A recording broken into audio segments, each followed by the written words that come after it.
Praise the Lord. Good morning. ప్రార్థన చేసుకున్నారా? ప్రతిరోజు కూడా మన రోజును ప్రార్థనతో ప్రారంభించాలి. అప్పుడే శోధన మీద, పాపముల మీద మన విజయాన్ని చూడగలుగుతాం. పరిశుద్ధ గ్రంథం సెలవిస్తుంది, యెషయా గ్రంథంలో, నేను మీ మధ్య ఒక నూతన క్రియ చేయబోతున్నానని దేవాతి దేవుడు సెలవిచ్చాడు. ఏంటి ఆ నూతన క్రియ?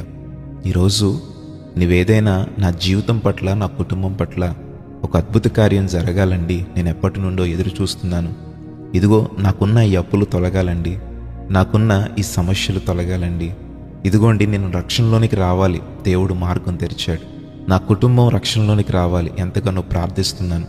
ఇలాగూ ఒక నూతనమైన కార్యము నా జీవితంలో, నా కుటుంబంలో జరగాలని నువ్వు ఎప్పటి నుండైతే కోరుకుంటున్నావో, ఆశపడుతున్నావో, ఎదురు చూస్తున్నావో, ఈరోజు దేవుడు నీ మధ్య ఆ నూతన కార్యమును జరిగించబోతున్నాడు. నాతో పాటు ఈ ప్రార్థనలు ఏకీభవిస్తావా? మహోన్నతుడా, పరిశుద్ధుడా, గొప్ప దేవా, మా మధ్య అద్భుత కార్యములు చేస్తున్న తండ్రి, నీకు స్తోత్రములు. మమ్మలను ప్రేమించి, మమ్మలను ఆదరించి, నీ కృప ద్వారా మమ్మలను ఎంతగానో బలపరుస్తున్నందుకు, భద్రపరుస్తున్నందుకు స్తోత్రములు. ఈరోజు క్షేమముగా మరి సజీవంగా ఉన్నామంటే నీ కృప. ఎంతమంది బిడ్డలైతే విశ్వాసముతో ఈ ప్రార్థనలో ఏకీభవించారో ప్రతి ఒక్కరిని దర్శించండి, వారి హృదయంలో ఉన్న ప్రతి వేదనను తొలగించండి.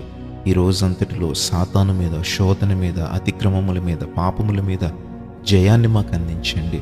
ఉద్యోగములకు వెళ్ళేవారు, వ్యాపారములు చేయవారు, నేలపంటల మీద ఆధారపడిన వారు, తమ జీవన విధానాన్ని బట్టి, అయా మరి ప్రభా వృత్తిని బట్టి జీవనాన్ని సాగిస్తున్నవారు, ప్రభా గల్ఫ్ దేశాల్లో ఉన్నవారు, ఇతర దేశాల్లో చదువుకుంటున్నవారు, ఉద్యోగములు చేస్తున్నవారు, ఉద్యోగములు లేక ప్రభా ఎంతగానో కృంగిపోతున్నవారు, ఇలాగూ నాయన తమ హృదయమును నీ సన్నిధిలో పెట్టి ఎంతమంది అయితే మొరపెడుతున్నారో వారందరినీ దర్శించి నీ కృప ద్వారా ఆశీర్వదించమని, ఈరోజు జన్మదినం జరుపుకుంటున్న వారు, వివాహ వార్షికోత్సవాలు జరుపుకుంటున్న వారికి నిండైన మేలులు వారి మీద, వారి కుటుంబం మీద కురిపించమని యేసు నామములో అడుగుచున్నాము తండ్రి.